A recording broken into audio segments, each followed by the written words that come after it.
اگرچہ حضور نے فرمایا مردوں کی صف بہترین سب سے آگے والی ہے اور سب سے بری صف سب سے پیچھے ہے، کیونکہ اس کے پیچھے پھر عورتوں کی صف ہوتی تھی، اور عورتوں کے لیے سب سے اچھی صف سب سے پچھلی والی ہے اور سب سے بری سب سے آگے والی ہے۔ سب سے آگے والوں کے سامنے پھر مرد ہوتے تھے، ان کی پشت ہوتی تھی۔ تو اسی طریقے سے اگر غلطی کی ہے تو مرد جو ہے کہے گا سبحان اللہ، امام سے غلطی ہو گئی ہے، مرد کیا کہے گا؟ سبحان اللہ۔ عورت کیا کرے گی؟ اپنے ایک ہاتھ کے پشت پر اپنا ہاتھ مارے گی، اپنی آواز نہیں نکالنی، آواز کا پردہ،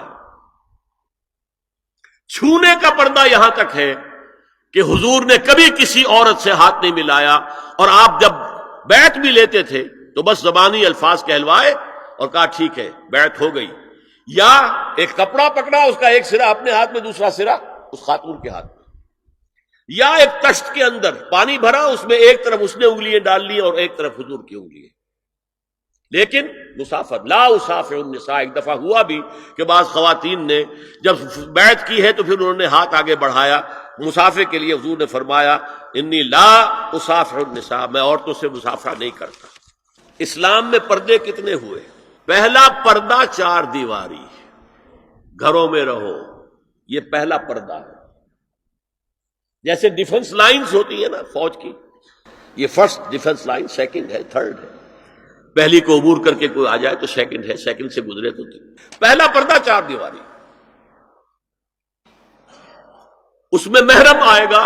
اب دیکھیے اسی پر ہماری تہذیب استوار ہوئی، اسی پر ہمارا آرکیٹیکچر بنا، گھر ایسے بنے کہ مردانہ علیحدہ زنانہ علیحدہ، چھوٹا آدمی ہے تب بھی بیٹھک علیحدہ، بیٹھک باہر سے کھلے گی اور پھر ڈیوڑی سے ہو کر پھر گھر کے اندر جائیں گے، مرد آئیں گے تو یہاں بیٹھیں گے، اندر نہیں جائیں گے، اندر تو صرف وہی جائیں گے جو محرم ہے، ابدی محرم۔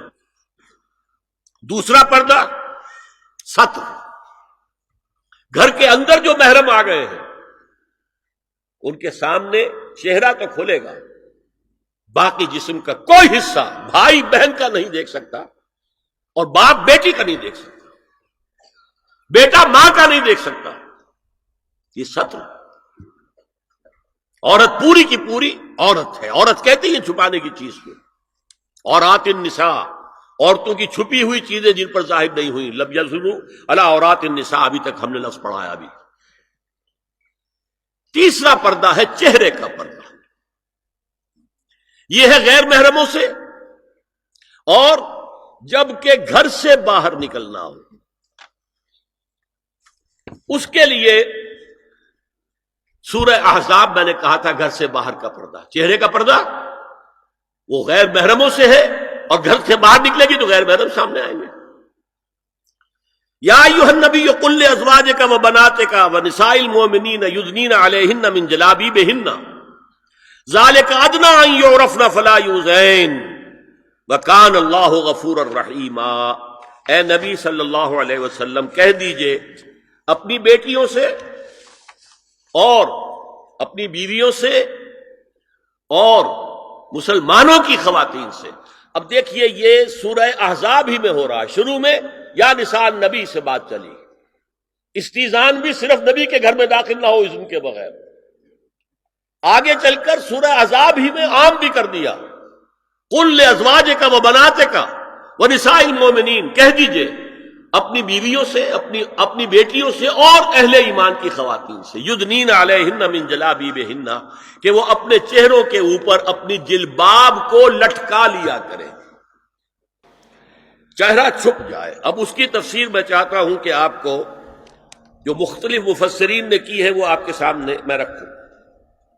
حضرت عبداللہ ابن عباس نے اس آیت کی جو وضاحت فرمائی ہے اسے حافظ ابن کثیر نے اپنی تفسیر میں اس طرح نقل کیا ہے، اللہ نے مسلمان عورتوں کو حکم دیا ہے کہ جب وہ کسی کام کے لیے گھروں سے نکلیں تو اپنی چادروں کے پلو اوپر سے ڈال کر اپنا منہ چھپا لیں اور صرف ایک آنکھ کھلی رکھیں، دونوں آنکھیں بھی غلط ہیں۔ ہمارے ہاں برقع کیوں بنا تھا؟ دیکھیے چادر میں عورت لپٹی ہوگی، اس کا ہاتھ جو ہے اس چادر کو سنبھالنے میں آکوپائی ہو جائے گا۔ برقع ضرورت کی ایجاد ہے جو ہوا ہے، اور اس کے آگے آپ کو معلوم ہے پچھلے برقعوں میں جالیاں لگی ہوتی تھی کہ نگاہوں سے بھی براہ راست سامنا نہ ہو. اور یہ میں نے اپنی آنکھوں سے دیکھا.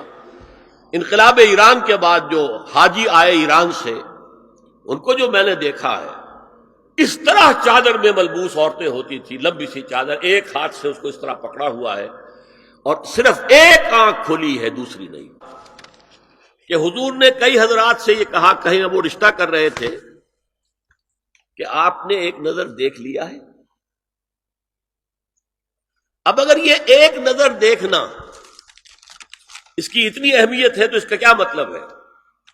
اگر تو صورتحال یہ ہوتی کہ ہر وقت چہرہ کھلا ہے، آ رہے جا رہے، تو ایک نظر دیکھنے کی کیا ضرورت ہے؟ وہ تو دیکھا دکھایا ہے.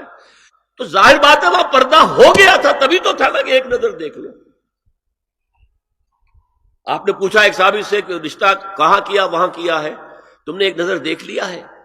اس خاندان کی آنکھوں میں کچھ نقص ہوتا ہے، دیکھ لو.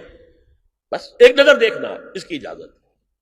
تو یہ اجازت ہونا اس کا خود ثبوت ہے کہ عام حالات میں عورت جو ہے وہ دکھائی نہیں دیتی تھی، بلکہ وہ پردے میں رہتی تھی. مسلمان جدید تعلیم یافتہ دانشوروں کی منافقت، وہ کہتے ہیں یہ پردہ وردہ سب مولویوں کی ایجاد ہے. کبھی کہہ دیتے ہیں یہ تو ہندوستان میں راجپوتوں کا پردہ ہوتا تھا تو مسلمانوں نے یہاں یہ پردہ ایجاد کر لیا. میں نے دیکھا ہے عرب کی بدو خواتین کو مکے سے مدینے جاتے ہوئے نظر آتی ہیں. ایک خاتون اونٹ کی پوری قطار لے کر جا رہی ہے، ہاتھ میں لاٹھی ہے، پورا مکمل پردہ، چہرہ چھپا ہوا، آنکھوں کے اوپر بھی کوئی انہوں نے وہ حجاب سا بنایا ہوتا ہے خاص سجا سا، اور ہاتھوں میں دستانے، پاؤں میں جرابیں. یہ کون سے راجپوتوں کا پردہ سعودی و عرب کی جو ہے ریگستانوں میں پہنچ گیا. بدو جب آتے ہیں اپنی عورتوں کو اسی حال میں لے کر آتے ہیں، اور ان کا یہ ہے کہ وہ احرام کا معاملہ بھی یہ ہے کہ یہاں چھجا بنا کر آگے چادر لٹکا لیتے، صرف چہرے سے مس نہ کرے بس. اور وہ پھر اپنی خواتین کو جب طواف کراتے ہیں تو ان کے گرد گھیرا ڈال لیتے ہاتھ سے ہاتھ پکڑ کر، تاکہ کسی اور کے ساتھ ان کا نہ کندھا لگے اور نہ کوئی اور جسم کا حصہ بس. یہ پردہ وہاں کہاں سے آ گیا؟ سر سید کا واقعہ تو میں آپ کو بتا چکا ہوں.